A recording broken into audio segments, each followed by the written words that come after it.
sports fans, and welcome to another edition of Scott Sports 101. I'm Scott Treller. We're going to talk Cavs and some NBA news, and we're going to talk Browns and NFL news. We're going to talk some Ohio State Buckeyes and college hoops, and we're going to talk some Tribe and Major League Baseball. But first, before we do that, here is today's Scott Sports 101 trivia question.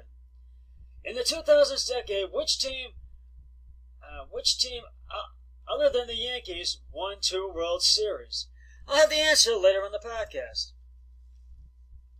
Now we have some Cavs news. John Beilein has officially resigned as the Cavs head coach, but will remain with the franchise in an undefined role. Early Wednesday evening, Beilein let players and staff know his official decision in a face-to-face get-together ahead of the team's first practice since returning from the All-Star break. And as I mentioned, Beilein will remain with the organization in an undefined role while J.B. Bickerstaff takes over as the new head coach. Sources say there are a few contract details the Cavs and Bickerstaff need to work through, but nothing will interrupt the team's succession plan. Over the last 9 months, Beilein has said,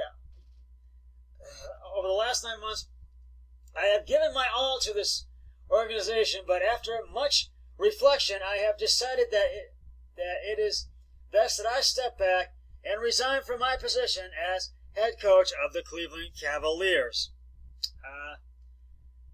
and assist the organization in a different capacity.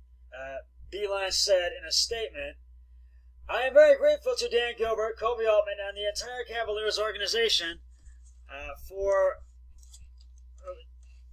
the opportunity they have provided me. Beilein's tenure with the Cavs only lasted 54 games, and he struggled to connect with the team, and the players felt like they were being treated like college kids. And Kevin Love and Tristan Thompson are 2 of the guys left in that 2016 championship team that when the Cavs won the title in 2016. And I just feel this does not surprise me. And I think we all knew this was coming, and because the Cavs have the worst record at 14-40, and they hope to improve on that 14-40 record for the remainder of the season until their season ends. We know they're not going to make the playoffs. It's going to be at least 4 or 5 years, 3, 4, or 5 years before the Cavs are back in the playoffs. Now, I feel Beilein just struggled, and he couldn't just make things work, and he just the players felt that they weren't being treated like professionals; they were being treated like college kids, and the record has been miserable. And the Cavs are, as I said, have the worst record and are in last place. They are in the basement, last place in the Eastern Conference, which is 15th place. Now the Cavs will be back in action on Friday as they will take on the Washington Wizards at Capital One Arena in Washington, D.C., and tip-off is at 7 p.m. on Fox Sports Ohio. Turning over to some Browns news, Browns lineman Greg Robinson was arrested on Monday by the U.S.-Mexico border at a checkpoint in Sierra Blanca. This was after authorities found a large amount of marijuana on him. Robinson is currently facing a federal charge of possession with intent to distribute marijuana. El Paso jail records state that he is still in custody in Texas, per ESPN.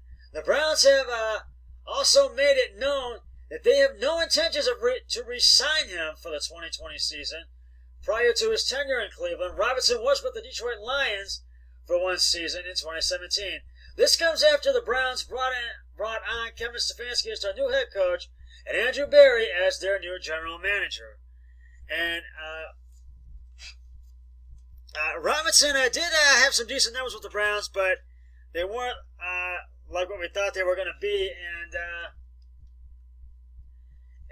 I just feel this story just really broke about 4 or 5 hours ago, and this is just not good. This story is just not. I just really irritates me because Lyman should have known better, and he should have known that he should not. That marijuana is illegal, and that he should not. Now he faces a federal charge, and facing a federal charge just could really ruin his career in the NFL. But we'll see what happens. I'm going to keep you updated on this developing story, so stay tuned.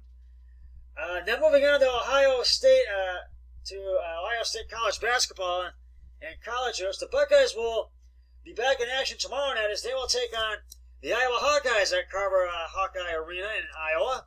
Freshman DJ Carton will not be making a surprise return to the lineup.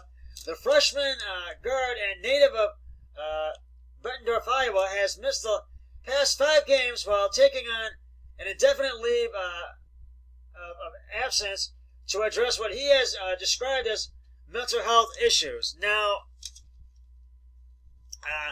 he hopes to be back with the team for the playoffs, but he really has a lot of mental health issues, and he's been on campus getting his college work done with his courses, but they don't want him to rush back into getting into his number 3 jersey and getting back into playing college hoops for the tournament playoffs, and I can agree with that.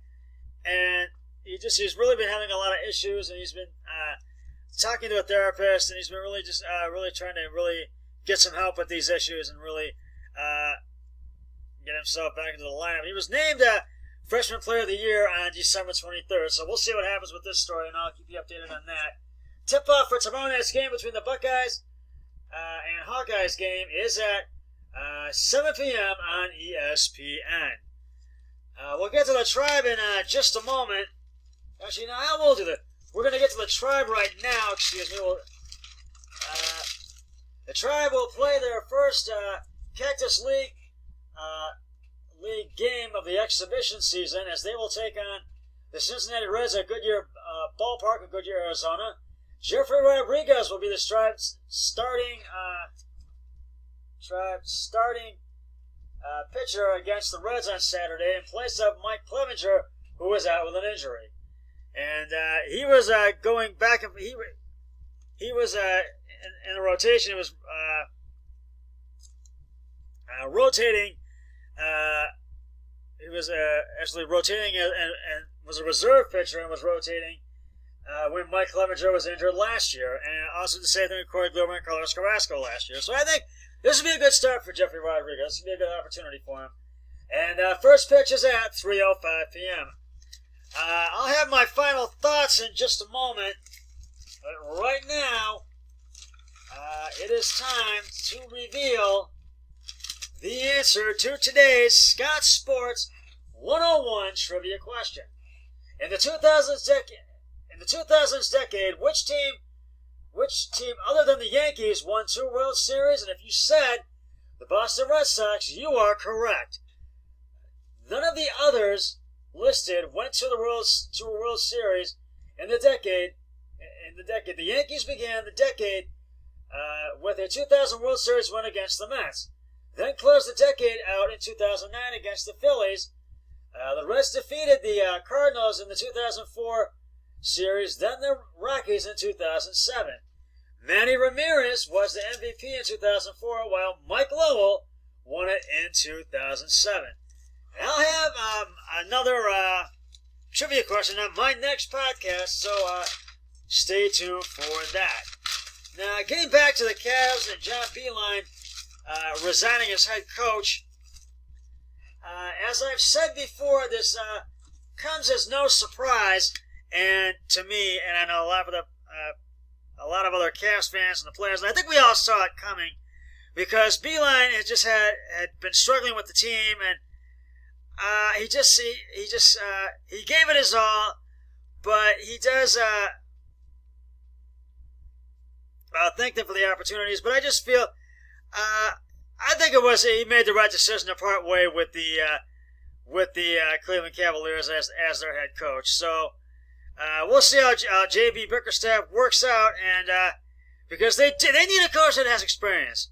We'll have to see how Bickerstaff does the rest of the season and whether or not he'll be back for it next season. And don't forget, tip-off for the Cavs and the Wizards. Is Friday at 7 p.m. on Fox Sports Ohio. Well, that's just about going to wrap it up for this edition of Scott Sports 101. I'll be back with another podcast tomorrow, but until then, always remember, be a team player each and every day and every way possible. So long, everybody. 3, 2, 1, I'm done.